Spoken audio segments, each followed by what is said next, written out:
Radio Sucesos 101.7 FM presenta su noticiero Sucesos con Milton Pérez y Verónica Larrea. Un periodismo libre para una democracia plena. Los hechos y las opiniones de los sucesos que marcan nuestro tiempo.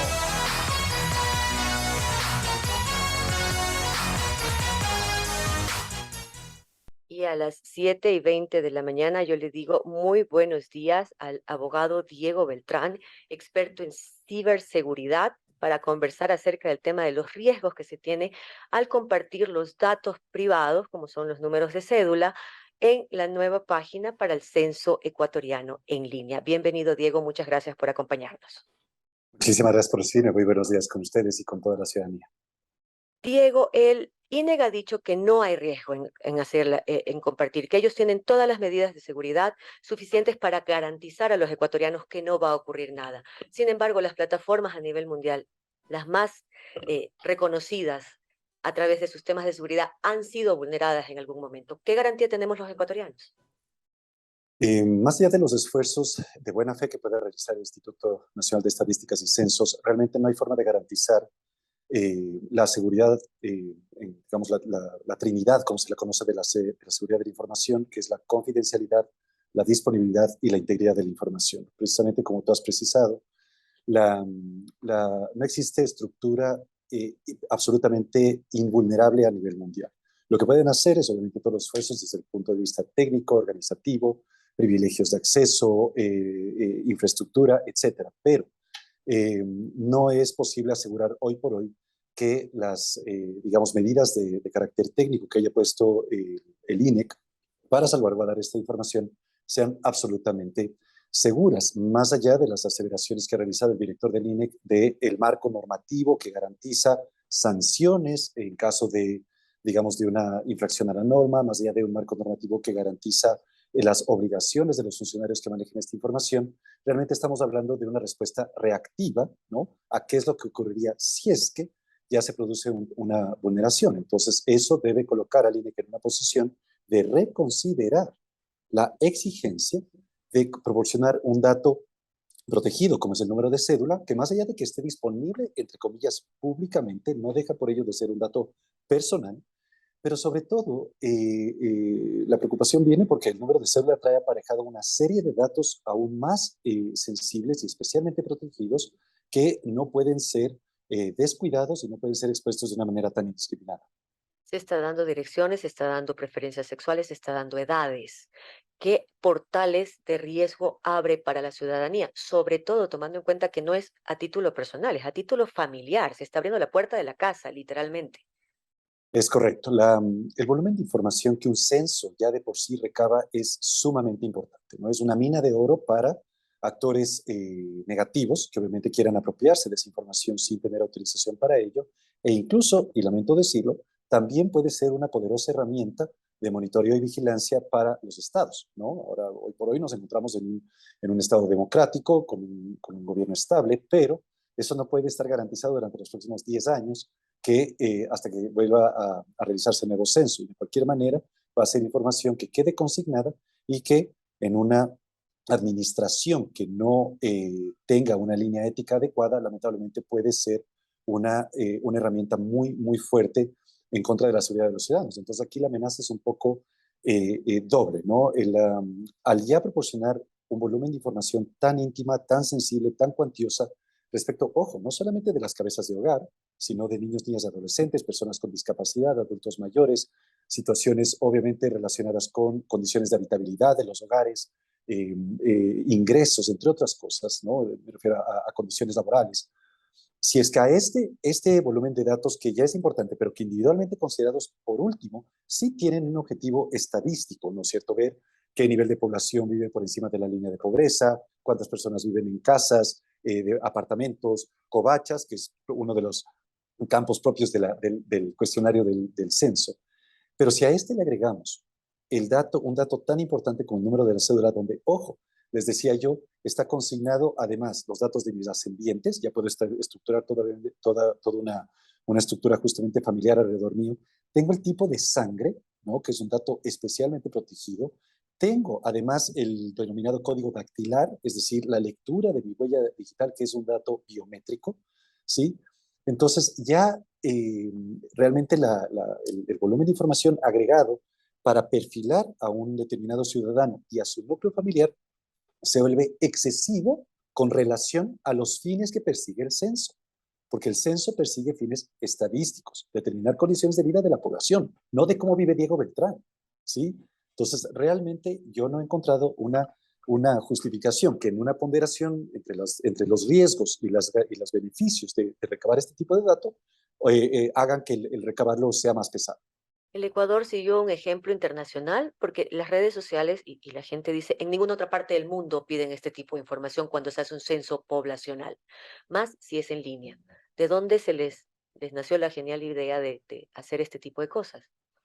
Eh, Mira, ciertamente podemos determinar que los censos son importantes instrumentos de gobernabilidad. Evidentemente tienen una importante función de planificación. Por supuesto que pueden generar mejores políticas públicas confeccionadas a la medida de la sociedad en sus condiciones actuales.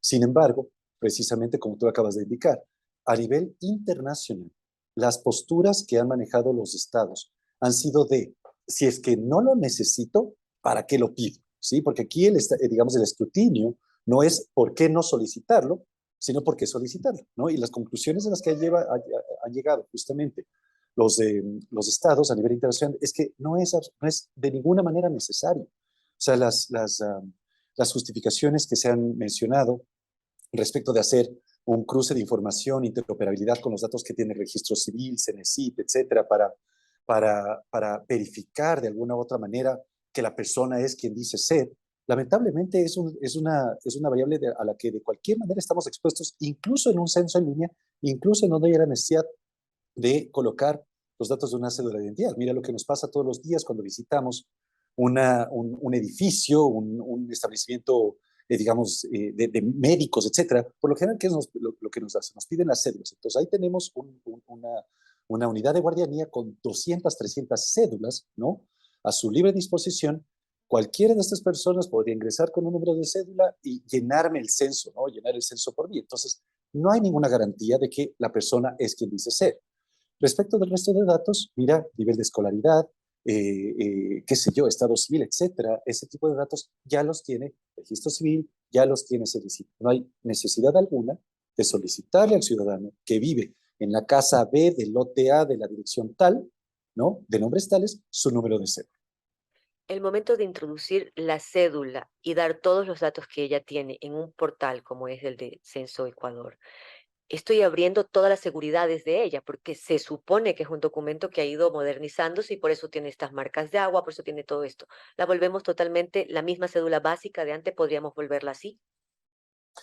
Mira, la cédula efectivamente le llamaron incluso cédula electrónica, ¿no? Porque ya incorporó digamos, un grado de tecnología adecuado para facilitar la gestión de algunos trámites que, valga la pena decirlo de una vez, no se ha visto en la práctica, pero de cualquier manera el consignarlo en un portal, ¿no? Como en un portal web, no garantiza de ninguna manera la integridad, como decíamos, de esa información. Es cierto que puertas adentro el INIC puede haber robustecido su infraestructura, haber vuelto hasta el máximo del estado de la técnica de hoy impenetrable su seguridad. Sin embargo, esto está emanando de una red Wi-Fi de una persona que se conecta a veces desde una cafetería, desde un centro comercial, entre otras cosas, a través de navegadores que pueden no ser seguros, a través de dispositivos que pueden no ser seguros. Es decir, el INIC puede hasta cierto punto asegurar la seguridad de la información dentro, puertas adentro, lo que ya le haya llegado, pero todos los procesos desagregados por donde ha pasado esa información previamente no está de ninguna manera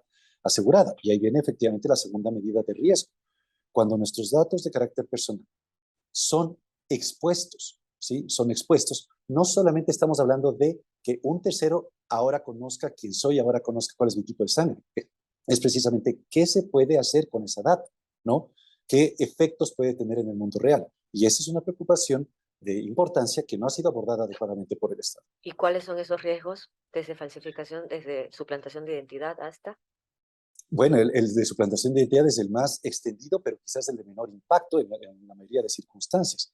Eh, A ver, existe este mito de que lo que ocurre en el ciberespacio se queda en el ciberespacio, ¿cierto? O sea, que si yo apago el dispositivo o lo desconecto, se acabó el riesgo, se acabó el peligro, se acabó el problema, ¿no? Pero los efectos en el entorno real de lo que ocurre en el entorno digital son muy graves y muy reales, ¿no? La apropiación de este tipo de datos puede conllevar desde el fraude electrónico, que es lo que ocurrió, por ejemplo, cuando se divulgaron los datos de los cuentaahorristas y tarjetavientes de una importante institución financiera hace poco más de un año, porque la mayoría de los procesos de validación, por ejemplo, que utilizan hoy por hoy las tarjetas de crédito de instituciones bancarias, son datos biométricos, justamente, ¿no? ¿Cuál es el segundo apellido de su madre? ¿Cuáles son los últimos 4 números de su cédula? Entre otras cosas. Entonces, ahora, hacer lo que se llaman procesos de ingeniería social para poder cometer este tipo de delitos se multiplican exponencialmente. Eso sin mencionar los delitos ya contra la seguridad o la integridad de la persona. Cuando yo conozco su domicilio, cuál es la composición de su hogar, nombres, apellidos de sus hijos, edades, nivel de escolaridad, etcétera, es mucho más fácil perpetrar cualquier tipo de ataque abusando de la confianza, ¿no? Y perdón, no quiero ser alarmista, pero efectivamente la ejecución de secuestros, extorsiones, grooming, entre otras cosas, se potencia enormemente si es que esta información no es adecuadamente custodiada y adecuadamente resguardada. ¿Qué hacer? ¿Cuál es la sugerencia? Bueno, fundamentalmente, mira, lamentablemente también en este caso vamos a ser un poco reactivos. No sé si es que el INE que esté a tiempo de rectificar digamos, su proceder respecto de la consignación del número de cédula en el censo en línea, ¿sí? Sí me preocupa que lamentablemente se ha vuelto una exigencia. Ojo, fue muy enfático el director del INE que en señalar que el tema del censo en línea era optativo y era facultativo, y que no lo quisiera hacer no lo tendría que hacer. Pero ojo, desde el momento en que yo habilito o mejor dicho, decido que únicamente con la cédula podré yo acceder al censo en línea, lo estoy volviendo obligatorio para ese mecanismo. El problema también es que se ha vuelto obligatorio para los funcionarios públicos. Hay una disposición de que los funcionarios públicos tienen que hacer el censo en línea. Y eso es una doble preocupación, porque los que somos familiares, por ejemplo, de funcionarios públicos, quizás no hemos consentido en aquello, y sin embargo, la información va a ser consignada, digamos, de esta forma, volviéndolo, por el otro lado, decía yo, obligatorio. Entonces yo creo que aunque se ha dicho en medios de comunicación que el consignar el número de cédula es facultativo o opcional, primero, tiene que revisarse para el tema del censo en línea, y en segundo lugar, tiene que hacerse una mayor campaña de información hacia la ciudadanía, de manera tal que estén completa y absolutamente al tanto de que si no desean consignar el número de cédula, no están obligados a hacerlo. La ley de estadística no obliga a aquello en absoluto, habla exclusivamente de información de carácter estadístico o censal. Por lo tanto, no hay una necesidad de vincularlo tan estrechamente con un individuo en particular. Es decir, para realizar el censo no necesariamente el instituto necesita de nuestros números de cédula. No los necesita, porque es la individualización digamos, del individuo, perdón, valga la redundancia, ¿sí? Que no tiene o no cumple un fin estadístico. Yo no necesito saber que Pepe Pérez o Juana Pérez viven en tal lugar y nada por el estilo. Necesito saber que adultos de tal rango de edad viven en tal tipo de hogar, con tantas cargas familiares, entre otras cosas. Ese es el objetivo último. Entonces, una vez más, sopesando los beneficios versus los riesgos, realmente yo encuentro que los riesgos pesan mucho más. ¿Existen recursos legales, existen recursos a los que yo pueda acceder como mecanismo de protección para evitar hacerlo? Por ejemplo, en el caso de los funcionarios públicos, que es hipotético, porque si no lo haces, pierdes tu trabajo, más o menos es así. Pero hay recursos en los que yo puedo decir, esto es ilegal, no puede ocurrir. Yo esperaría que las medidas respecto a los funcionarios públicos no sean tan drásticas, pero efectivamente, si hay una disposición mandatoria de autoridad competente, como se dice en derecho público, sí, el funcionario se va a ver obligado a hacerlo, y en caso de algún tipo de resistencia, efectivamente, una obligación sin consecuencia no tiene sentido. Es probable que haya algún tipo de amonestación o algo por el estilo. Ahora, respecto de recursos legales, el derecho a la protección de datos de carácter personal es un derecho constitucionalmente reconocido, ¿no? Está en el artículo 66, numeral 19 de la Constitución, y en tal sentido goza de una protección constitucional importante. De hecho, incluso hay una garantía jurisdiccional dedicada exclusivamente al tema de protección de datos personales, que es el habeas data. Sin embargo, en este caso estaríamos más ante la posibilidad de una garantía jurisdiccional como una medida cautelar, por ejemplo, que es un mecanismo reconocido en la ley orgánica de garantías jurisdiccionales y control constitucional, que permitiría a cualquier ciudadano o colectivo de ciudadanos que consideren que al solicitarle su número de cédula se estaría potencialmente violando su derecho a la protección de datos de carácter personal, pues entonces podría interponerlo y efectivamente una autoridad determinar si es que existe una amenaza, un riesgo inminente y grave a la protección del dato. Ojo con esto, no estoy hablando de las consecuencias derivadas de la vulneración a la protección de datos personales, no hablo del secuestro, la extorsión o de cualquier otro tipo de fraude. Estoy hablando del derecho a la protección en sí misma contra un tratamiento desproporcionado o abusivo sin una finalidad que lo justifique. Es decir, es previo, evitar llegar a tener que enfrentar un problema de un robo de datos. Correcto, efectivamente. La protección de datos de carácter personal abarca no solamente a los actores, llamémoslo así, criminales, sino al tratamiento en exceso de autorización o en exceso de justificación o de proporcionalidad respecto incluso de actores legítimos. Es decir, ni instituciones públicas ni instituciones privadas están facultadas a hacer un tratamiento de los datos de carácter personal de la ciudadanía sin el consentimiento u otras bases legitimadoras como mandato legal, relación contractual, entre otros. ¿Han considerado hacer ustedes ejercicio de alguno de estos tipos de recursos? Se está estudiando, la posibilidad de interponerlo en caso de que el INEC no rectifique esto, porque ya tuvimos la experiencia con Novestrat hace 3 años, recordarán ustedes, la filtración más masiva, más importante de datos de carácter personal de todo un país, 20 incluyendo a sus personas, millones. 20 millones, porque 2019, incluía 20 hasta personas millones de fallecidas, ecuatorianos. ¿no? Ajá. Incluía hasta personas fallecidas. Entonces, con esos antecedentes tenemos como digo yo, un pobrísimo récord en materia de protección de datos y de seguridad de la información como Estado, ¿no?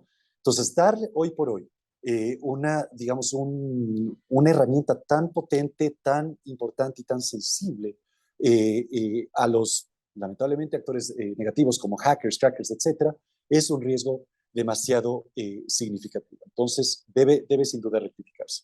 ¿Cuánto tiempo le van a dar al INE? Porque se supone que hasta las próximas semanas uno puede hacerlo y acceder. Siempre está claro que Correcto, uno tiene el derecho de dar el clic o no, es pero correcto. está ahí abierto. Sin duda, digamos, el INEC ha tenido una oportunidad importantísima de dar un paso adelante en la innovación de este tipo de procesos, ¿sí? Solamente que, al igual que ocurre con nosotros como usuarios y beneficiarios de las nuevas tecnologías, no se puede tomar solamente lo bueno sin la corresponsabilidad que aquello lleva, ¿no? Entonces, el censo en línea se estará ejecutando, entiendo, hasta finalizar octubre, ¿no? Está a tiempo el INEC de alguna u otra manera, qué sé yo, poner un banner, colocar cualquier tipo de medida de información en la que diga que el dato de la cédula es facultativo, ¿no? Mira, si es que lo que se quiere agilitar, y con esto, digamos, quiero precisar un tema. Si lo que se quiere es aprovechar la tecnología para optimizar los recursos, para no tener a los censistas sentados 2 horas en un hogar, para poder agilitar el proceso, los formularios podrían haberse hecho disponibles a la ciudadanía con su código QR de verificación y todo lo demás, para que lo llene cada persona en su propio tiempo, de manera física si se desea, o a computadora si se desea, y el día que el censista va a llegar a confirmar, porque eso va a ocurrir incluso con los que haya participado del censo en línea, ¿no? El día que venga a verificar, se le entrega la ficha completa, se hace la verificación del código QR y se ha solucionado todo esto sin tener que exponer los datos en redes, servidores y obviamente sistemas del Estado. Además, creo que es importante, Diego, decir que se reconoce el esfuerzo del instituto de llegar a una forma más ágil de hacerlo. El tema es el dato tan privado e importante que se está solicitando para poder acceder a ese sistema, ¿verdad? Es correcto y no encuentro, como te digo yo, hasta el momento una justificación, una proporcionalidad. La Ley Orgánica de Protección de Datos en vigencia desde el año pasado establece el principio de minimización, es un principio universalmente aceptado, en el que básicamente te dicen, si no necesitas tratar ese dato, no lo trates. El tratamiento conlleva obviamente la recogida, el almacenamiento, la conservación, transferencia, modificación, etcétera, de datos de carácter personal, es la palabra universal, tratamiento, ¿no? Entonces, si no lo necesitan, no tienen por qué tratar y no están observando ese principio, incluso con ley orgánica de protección de datos personales vigente. Listo, muchísimas gracias, Diego, por habernos acompañado. Creo que hemos aclarado el tema de la seguridad y en el censo en línea.